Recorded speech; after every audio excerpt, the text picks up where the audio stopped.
Selamat sore Halo Kak, Kak, selamat sore. senang bisa bertemu dengan Kakak ya. Sebelumnya aku mau ngucapin makasih dulu ke Kakak karena udah menyempatkan waktu untuk ngobrol bareng seputar tentang adaptasi dan survival kampus. Sebelumnya perkenalkan saya Siti Sarah, Kakak bisa panggil saya Sarah. Saya mahasiswa aktif dari Prodi Psikologi Islam, UIN Salatiga. Kalau kakaknya sendiri, Kita saya dengan saya memperkenalkan diri. Nama saya Farhidul Arya, saya dari Kedokteran Studi Komunikasi dan Penyiaran Islam. oke, masih maba ya. Iya, Ini kalau boleh tahu asalnya dari mana? asal saya dari Temanggung. Oke, gimana kabarnya hari ini Kak? Alhamdulillah baik Kak. Baik banget ya. Iya. Kalau kakaknya sendiri, kira-kira di sini udah betah belum nih selama hampir 1 semester ini kan ya? Kira-kira kan ini kan kakaknya ngerantau ya, Iya. pastinya gitu. Dan kayak kira-kira udah betah belum ya di tinggal di lingkungan yang baru gitu?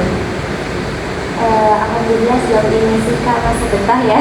Oh udah betah ya Iya. berarti. Karena pastinya perlu adaptasi ya kayak. Iya. Sebelum itu aku mau tahu dulu nih Kak.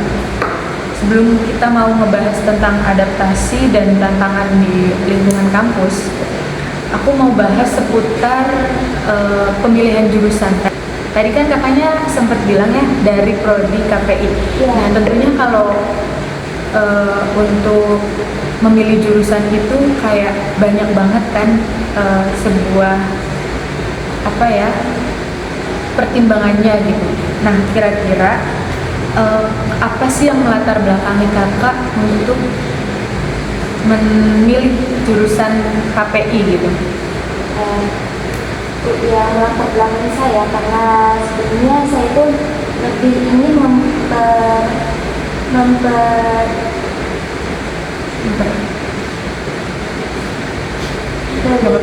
memperdalami soal public speaking ya. Nah, saya itu lebih suka dalam hal kayak pidato dan juga lain sebagainya semacam itu. Oh jadi itu ya yang melatar belakangi kakak untuk ibaratnya dengan masuk ke KPI itu kakak jadi bisa lebih mengasah skill kakak gitu ya. Iya. Lebih ke minat juga berarti gitu Iya. ya. Oke. Sebelumnya kita lanjut ke pertanyaan berikutnya ya Kak ya. Aku pengen tahu dulu nih dari kakak biasanya itu dari masa transisi dari SMA atau SMK ke kuliahan itu kan sangat signifikan ya, kayak kerasa banget perbedaannya gitu.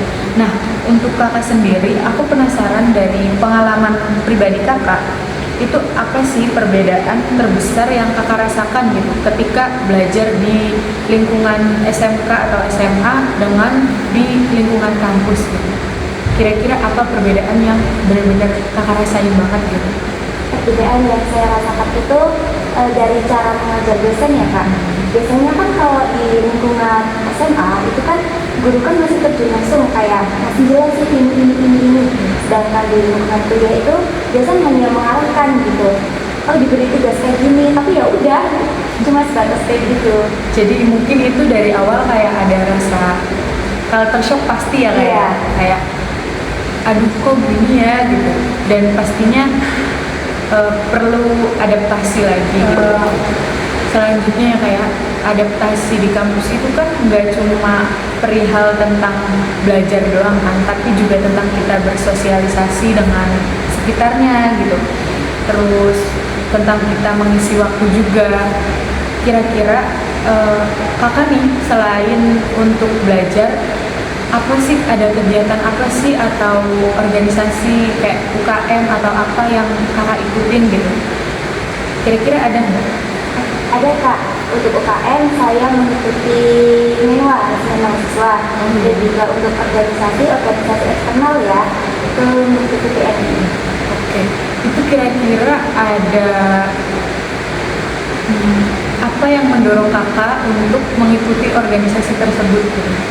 Yang jelas karena ingin menambah relasi ya, dan juga kita jadi mahasiswa aktif itu nggak buru-buru banget gitu loh.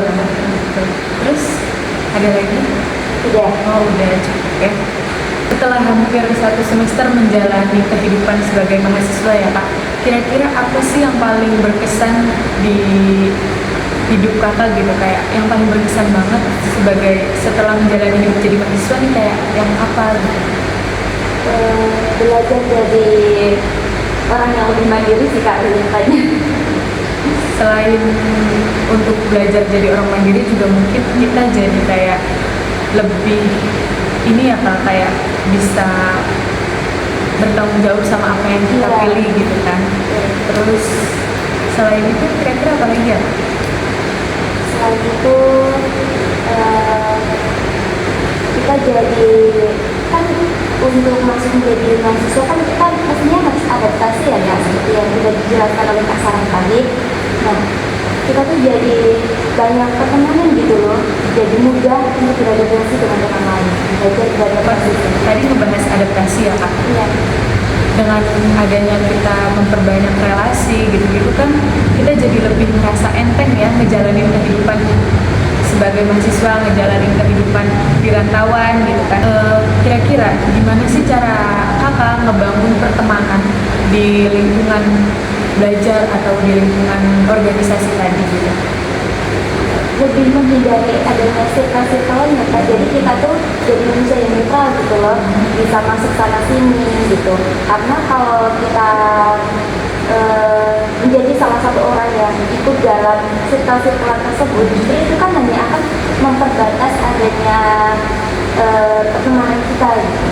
Jadi kayak kita menghindari adanya apa kayak kelompok pertemanan gitu, Iya. untuk biar kita tuh bisa lebih leluasan gitu ya kenal dengan si dari yang sini gitu, dari kelompok yang mana, dari kelompok mana, kayak jadi kita lebih bisa memahami gitu ya tanpa Iya. adanya batasan. Oke, ngomong-ngomong masalah pertemanan tadi ya Kak, kira-kira kakak ada nggak sih cerita atau pengalaman gitu tentang pertemanan baik di lingkungan kelas atau di lingkungan organisasi atau di lingkungan ekstrakurikuler yang kakak ikuti gitu, boleh diceritakan? Boleh Kak. Dalam lingkup kos dulu ya Kak ya. Kan kita kan hidup kan di sini kan di kampus berdampingan ya, tidak semua kita bisa pukul rata bahwa mereka itu sifatnya sama kayak kita. Jadi mungkin masih banyak bentrok-bentroknya gitu. Nah, kebetulan saya itu kan di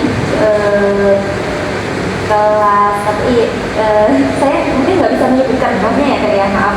Nah itu di situ terjadi adanya circle-circlean. Jadi di dalam kelas itu terbagi menjadi beberapa kubu gitu loh. Nanti kalau gitu, oh si ini ya udah sama ini terus, ini sama ini terus. Nah itu kan justru hanya akan mengurangi adanya solidaritas ya Kak. Beda dengan kita mengikuti organisasi maupun UKM, di situ mungkin pertemanannya kan kita nggak yang benar-benar satu angkatan gitu loh, tapi ada cutting dan lain sebagainya. Nah di situ mungkin cutting itu masih bisa apa ya, membimbing gitu. Jadi di situ kan pertemanannya lebih fleksibel, tidak ada namanya senioritas, tidak ada pilih teman gitu. Jadi semuanya tuh bisa berkontribusi. Mungkin dengan adanya kita ikut UKM juga, kita jadi kayak lebih banyak relasi dengan cutting ya. Iya. Terus kayak karena dengan pertemanan yang lintas usia itu biasanya bikin kita jadi kayak nambah pemikiran kita tuh jadi lebih luas gitu Iya. kan ya. Terus ngomong-ngomong tadi masalah jurusan komunikasi penyiaran Islam ya Kak, biasanya kan pasti ada penjurusan gitu ya Kak. Nah kira-kira ini tuh kakak udah ada pandangan belum nih, kakak mau ngambil ke penjurusan yang mana gitu? Boleh di spill Kak? Sudah Kak, kebetulan sebelum saya masuk untuk memilih program studi KPI ini, saya kan harus menyiapkan, oh besok saya harus kerja di sini, jadi saya ngambil ini. Nah, dalam KPI itu kan terbagi menjadi 3, ada broadcasting, jurnalistik, dan juga PR. Kebetulan saya ingin mengambil PR. Nah, untuk PR itu kira-kira PR yang kayak gimana ya Kak?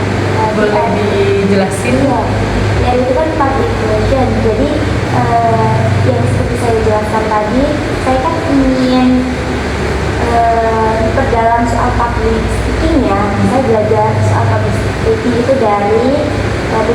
hari tersebut. Oke.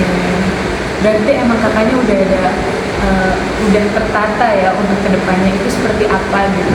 Ya Kak, insya Allah. Nggak kerasa ya kak, kita ngobrol udah cukup lama.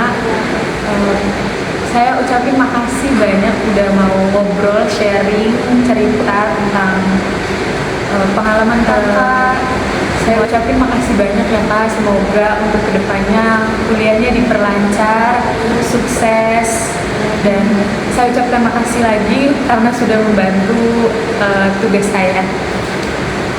Saya juga ucapkan terima kasih kepada Mbak Sarah yang sudah mempercayakan saya. Sama-sama. Ya, terima kasih ya kak, senang bisa bertemu dengan kakak.